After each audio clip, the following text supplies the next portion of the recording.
What's up, everybody? Welcome to the Quarantine Hair Show. Apparently, that's what this has become. So, with the quarantine, I have a couple athletes that still have the ability to lift. And when, people get bored, they start asking questions about other things you can do when it comes to lifting. And one of the big things that's come up is classic raw. So, switching over from raw lifting to lifting raw with wraps. I think classic raw, I've competed in it in USPA. I look at it as a gateway drug. It's what got me to switch over to equipped lifting and buy a squat suit and a deadlift suit and a bench shirt and all that other stuff. But I think it's important to understand kind of what you're getting into and to better understand knee support in powerlifting in general. So I'm going to go through a series here explaining knee wraps, knee sleeves, the differences between the two and what you should expect from those things. Now, there are a ton of other resources out there. Elite FTS has a great video series on knee wraps and what to look for. But this is just my personal experience, and I'll try to throw in some tips if you want to make the switch and kind of get started with classic raw or knee wraps as a start into equipped lifting.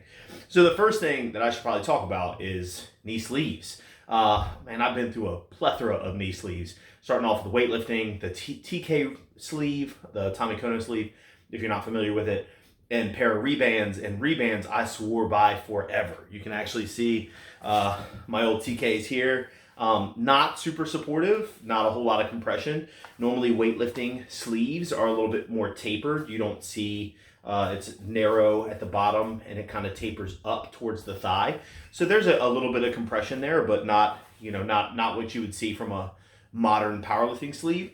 And then these are my old rebands. I don't even know if I'd fit in these anymore, to be honest with you. But I swore by these. These things were great.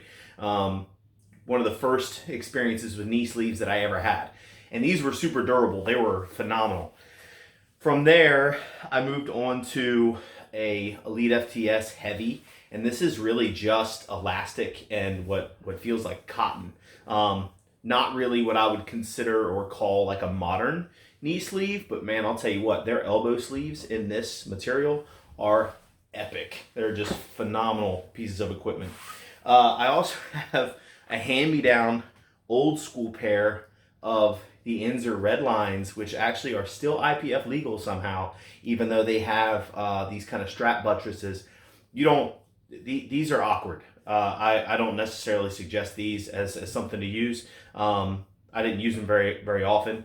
And then you have what I would consider the modern powerlifting sleeve. The one that I prefer is the SBD. I've heard a lot of people really like Stoics. I've had stronger sleeves. I've had training partners that have had the Killer Bees from Titan. But I'll be honest with you, these sleeves are 3 years old. I've gotten a ton of squats out of them. I'll throw up a trick video later on how to get them to kind of like reshape to your leg because of that neoprene. There's a little trick you can do boiling them to get the neoprene a little bit tighter again. But these are my preferred knee sleeve. They've lasted me forever. And really, I think the common misconception with knee sleeves that people have is that the compression gives you more weight when it comes to your squat.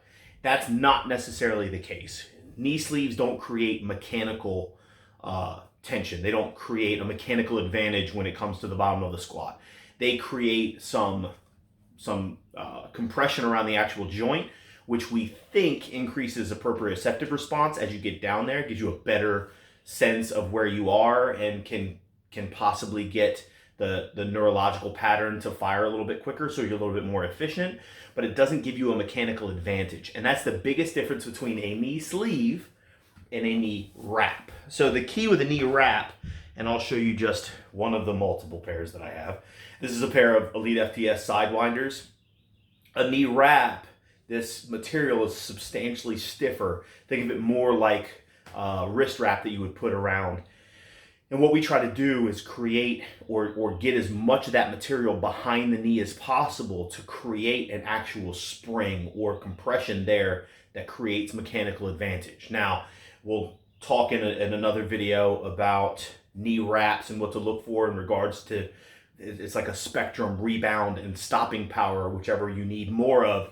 but really these create a mechanical advantage. And when you're talking about knee wraps, you do get pounds out of these. I typically get anywhere between, if you look at the spectrum of reps I have, I can guarantee myself pretty much 75 to 100 pounds over my raw squat just because of knee wraps, depending on which ones that I actually go with.